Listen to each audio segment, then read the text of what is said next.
చుక కుంకుమతో నియతారుణితాతుల నీలతనో కమలాయతలోచన లోకపతే విజయీ భవ వెంకటశైలపతే.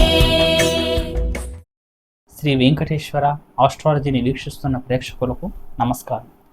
నేను మీ సంజీవ కేశవరాజు.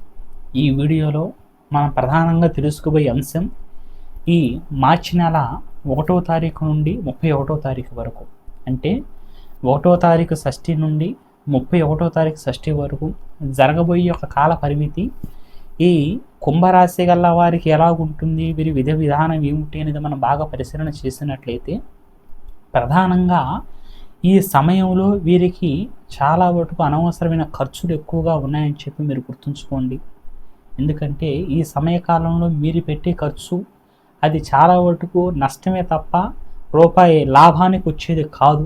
కాబట్టి మీరు ఖర్చు విషయంలో చాలా ఆచితూచి అడిగేయటం అనేది చాలా వరకు శ్రేయస్కరం. అలాగే ఈ సమయకాలంలో ఈ యొక్క కుంభరాశికి సంబంధించిన ఉద్యోగస్తులు ఎప్పటిండో మీరు ప్రయత్నాలు చేస్తూ ముందుకెళ్ళాలి, అనుకూలంగా ఎదగాలి అని చెప్పి ఉద్యోగరీత్యా మీరు చేసే ప్రయత్నాల్లో కష్టంతో కూడిన ప్రతిఫలం అనేది ఎక్కువగా కనిపిస్తుంది.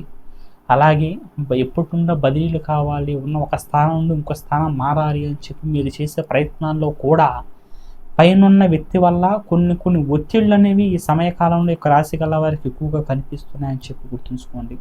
కానీ దానికి మీరు ఎక్కువగా టెన్షన్ పడాల్సిన పని ఏం లేదు. ఎందుకంటే మొదట్లో మిమ్మల్ని ఇబ్బంది పెట్టినప్పటికీ ఈ నెల ఆఖరి కాడికి మీకు ఎలాంటి ఇబ్బంది లేకుండా మీరు అనుకూలమైన వార్తలు వినడానికి చాలా వరకు ఆస్కారం ఉంది. అలాగే ఈ సమయకాలంలో మీరు చాలా చక్కటి వాక్సిద్ధి, చాలా చక్కగా మీ యొక్క మాటని పెంచుకోవటం, మీ యొక్క మాట విధానాన్ని సరిచేసుకోవటం, మనం ఎలా ముందుకెళ్ళాలి, ఏం చేయాలి అనే తెలివిని కూడా ఈ సమయకాలంలో యొక్క రాశి గల వారి జ్ఞానాన్ని కూడా ఎక్కువగా తెచ్చుకోవడం జరుగుతుంది. అయితే మొదట్లో మీరు ఎంత ప్రయత్నించినప్పటికీ కొన్ని ఆటంకాలు మీకు వచ్చినా ఈ నెల ఆఖరి వరకు కూడా మీకు విజయమే అని చెప్పి గుర్తుంచుకోండి.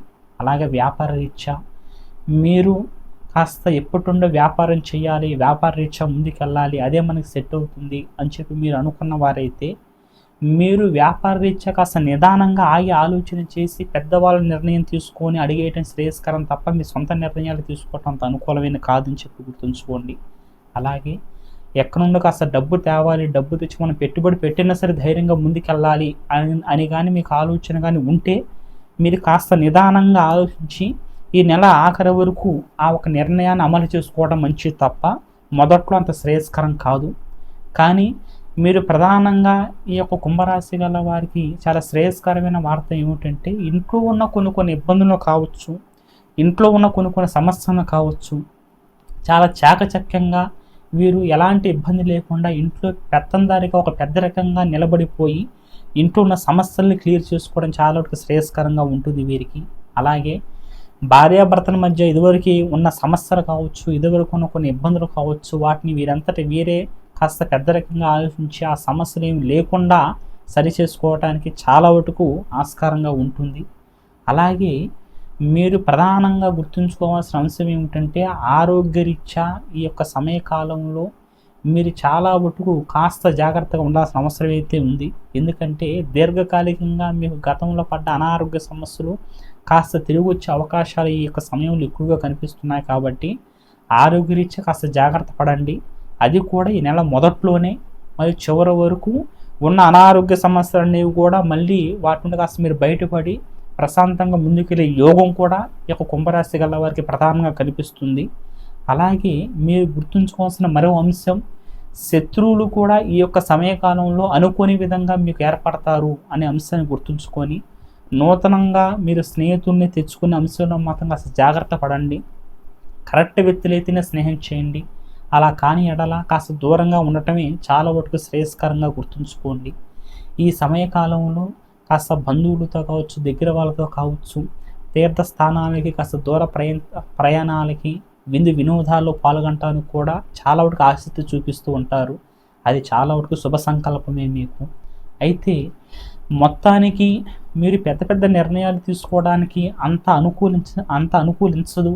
అలాగని మీరు నిర్ణయాలు తీసుకోకుండా ఈ యొక్క సమయకాలంలో వృధా చేసే అంత సమయం కూడా కాదు ఇది. మొదట్లో అనుకూలించదు, చివరిలో చాలా స్పష్టంగా అనుకూలిస్తుంది మీకు.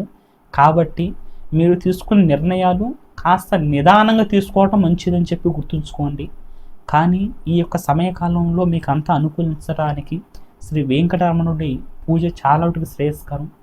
మీ ఇంట్లో కావచ్చు, బయటకున్న గుళ్ళకు కావచ్చు, ఎర్ర పుష్పాలతో వెంకటరమణుని ప్రార్థించి మీరు ఏ పని అయితే చేయాలనుకుంటున్నారో ఆ పని ముందు ప్రార్థించి వెళ్ళటం ద్వారా, ఆ పని ముందు ఎర్ర పుష్పాలతో పూజ చేసి వెళ్ళటం ద్వారా రాబోయే కొన్ని చికాకుల నుండి, రాబోయే కొన్ని ఆపదల నుండి కాస్త మీరు బయటపడి, ధనం వ్యాయం అయ్యే సమస్యల నుంచి కాస్త బయటపడి, అనారోగ్యపరంగా మిమ్మల్ని ఈ నెల మొదట్లో కాస్త ఇబ్బంది పెట్టే అవకాశాలు ఉన్నాయి. కాబట్టి అలాంటి ఇబ్బందులు కూడా లేకుండా ప్రశాంతంగా ముందుకు వెళ్ళడానికి చాలా వరకు ఆస్కారంగా ఉంటుంది. ఏది ఏమైనప్పటికీ ఈ సమయకాలం అంతా కూడా మీకు కలిసి రావాలని, అష్టైశ్వర భోగభాగ్యాలతో మీరు ముందుకు వెళ్ళాలని చెప్పి ఆ వెంకటరమణుడిని ప్రార్థిస్తూ సర్వే జన సుఖినో భవంతు.